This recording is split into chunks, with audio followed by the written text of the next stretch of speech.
When you think about Japan, the first thing that probably comes to mind is safety, right? Order, respect. It's known for being one of the safest places. Absolutely. Exceptionally low crime rates, generally speaking. Yeah.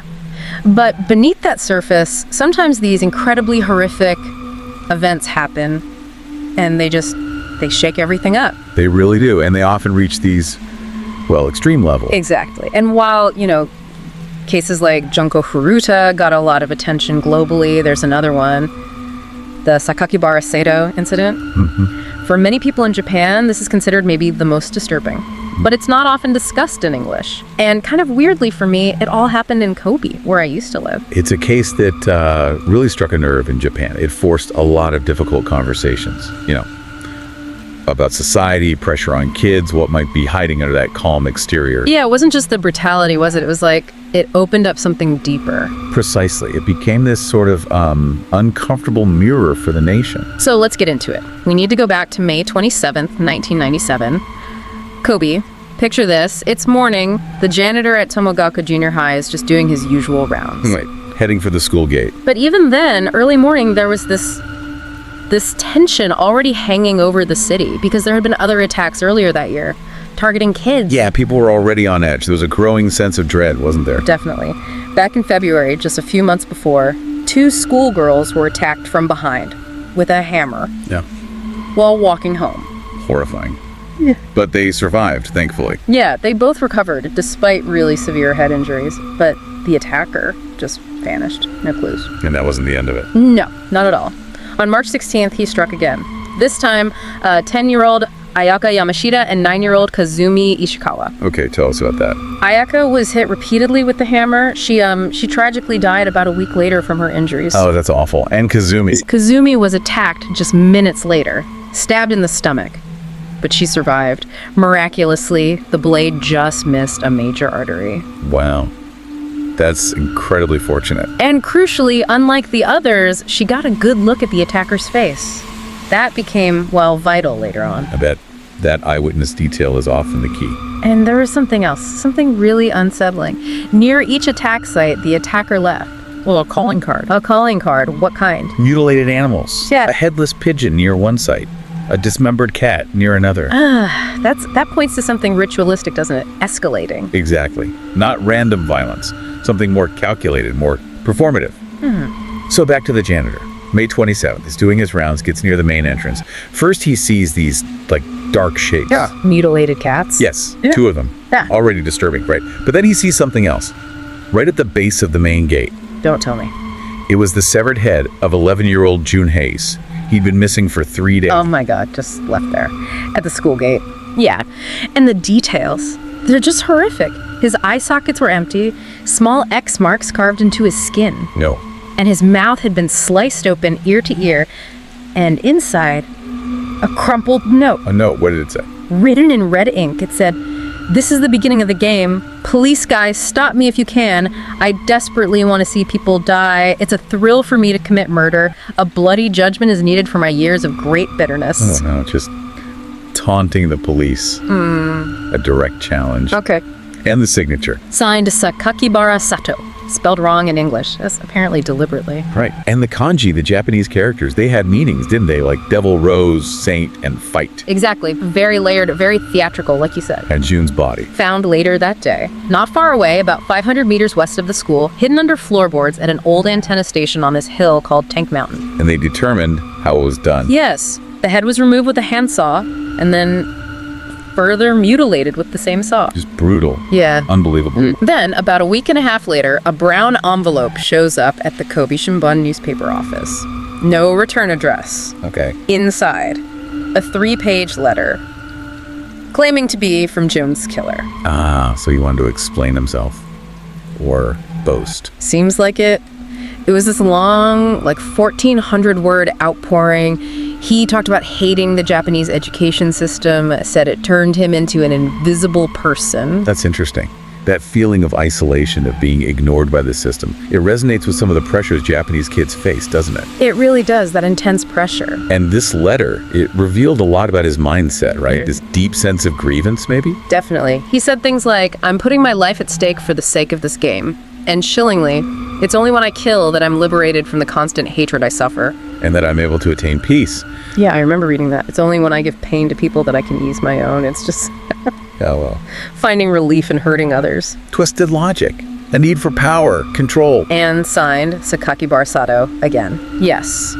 But the media, in all the chaos, they initially misread it, called him Enibura Devil's Rose or something like that. Oh, and that didn't go down well, I imagine. Not at all. He was furious. Sent another letter, this time to a TV news station. With a threat. A really chilling one. He said, basically, if you mess up my name again or annoy me, I'll destroy 3 vegetables a week. Vegetables? What do you mean? People. Members of the public. He was saying, don't think I only kill kids, I can kill anyone. He was threatening random murders just to make them get his name right, to assert himself. The arrogance is astounding. And dangerous. And dangerous. Meanwhile, the police are working like crazy. They start focusing on someone young, someone with a history of, well, hurting animals. That's often a red flag, isn't it? A precursor. Definitely. And they had Kazumi Ishikawa's description. Remember, the girl who survived the stabbing. Right, she got a good look at him. So, putting that together, the animal cruelty history, the description, they zeroed in, and on June 28th, just over a month after Jun's head was found. They made an arrest. Yes. They announced a 14-year-old suspect was in custody for Jun's murder. 14. The public was just stunned. How could a kid that young do something so monstrous? And because of Japan's privacy laws for minors, his name wasn't released, right? He was just Boy A. Exactly. For decades, that's all anyone knew him as. Boy A. But we know his name now.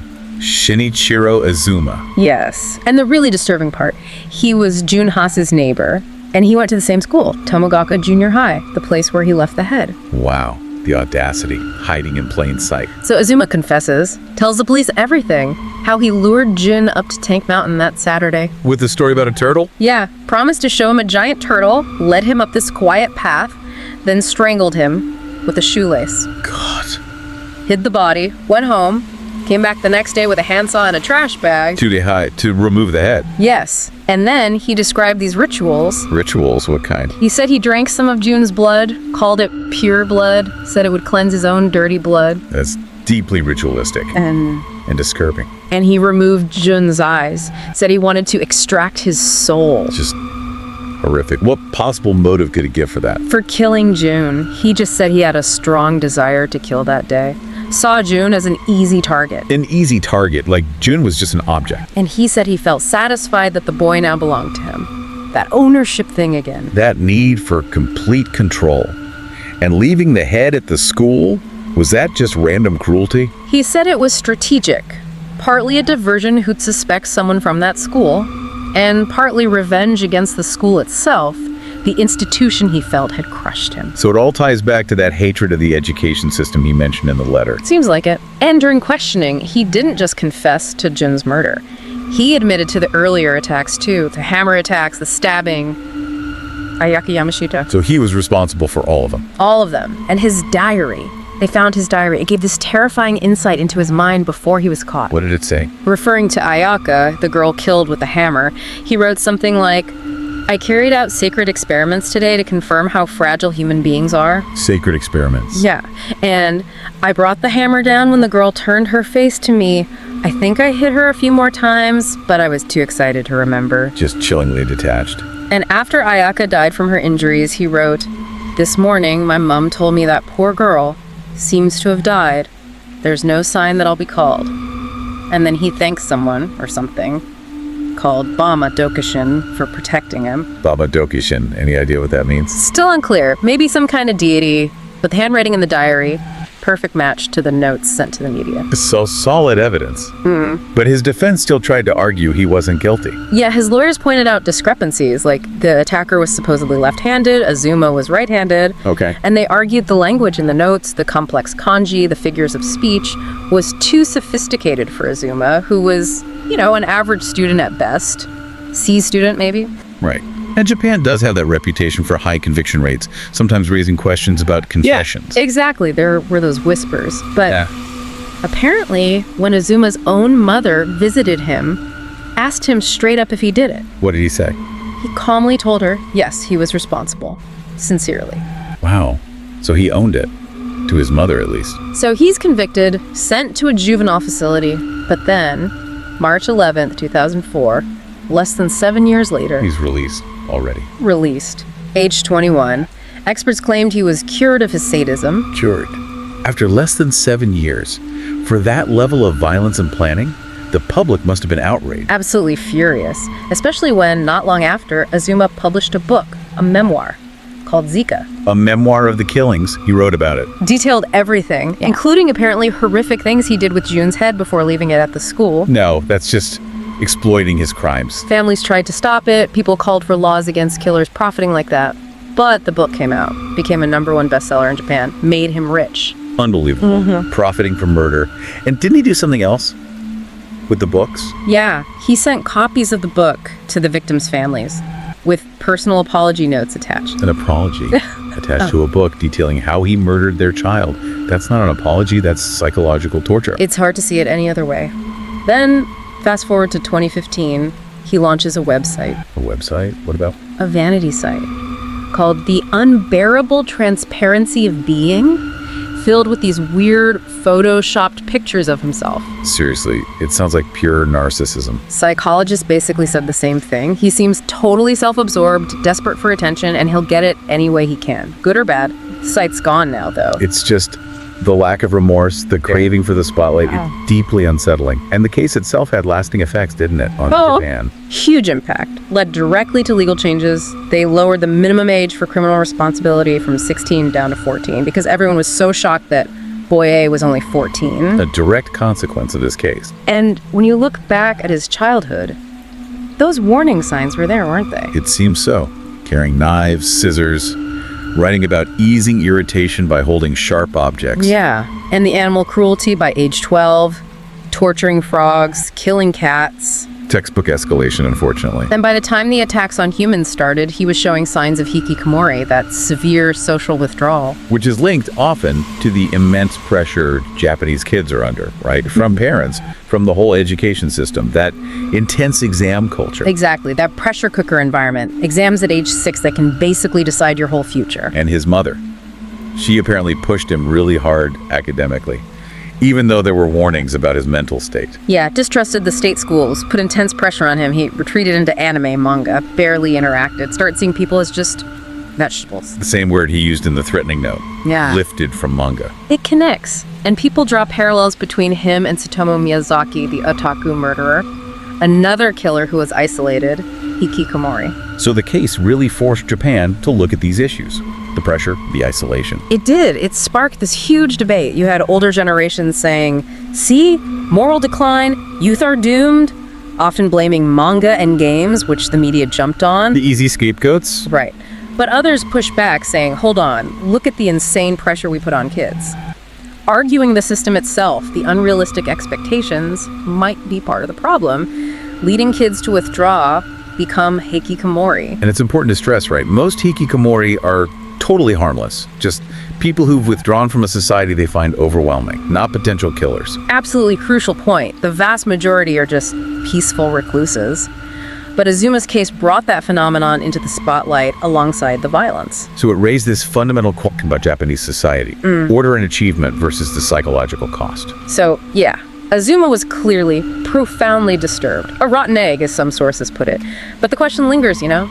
If the environment had been less intense, could those impulses have been managed?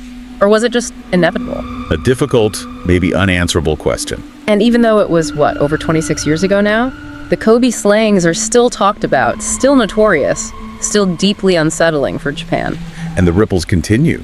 It's believed Azuma's actions might have inspired other crimes, like that awful Sasebo schoolgirl killing in 2014. Oh, yeah, where the girl decapitated her classmate and said she wanted to dissect someone. Chilling echo. Horrifyingly similar details: decapitation, hand severed, belly cut open. So where is Shinichiro Azuma now? The latest reports. He's 40 years old today, apparently living in Tokyo, working as a mechanic, believe it or not. And he's married with kids. Reportedly, yes. Married one of his admirers, someone from his fan club back in the day. Yeah. And they have children of their own now. Wow. Just wow. So here's the thought I'm left with. When his own children are walking home from school, I wonder how he feels. Or perhaps, I wonder if he feels anything at all. That's a truly chilling thought to end on. This has been quite the story, a really dark look into a case that still haunts Japan. We hope you found this exploration, well, informative, if disturbing. Yeah, it's a tough one. If you want to continue exploring these kinds of cases, the darker side of things with us, please do like this, share it, and subscribe to the channel, Horror Docs. We really appreciate the support. It helps us keep digging into these stories. Thanks for joining us for this deep dive. We'll see you next time.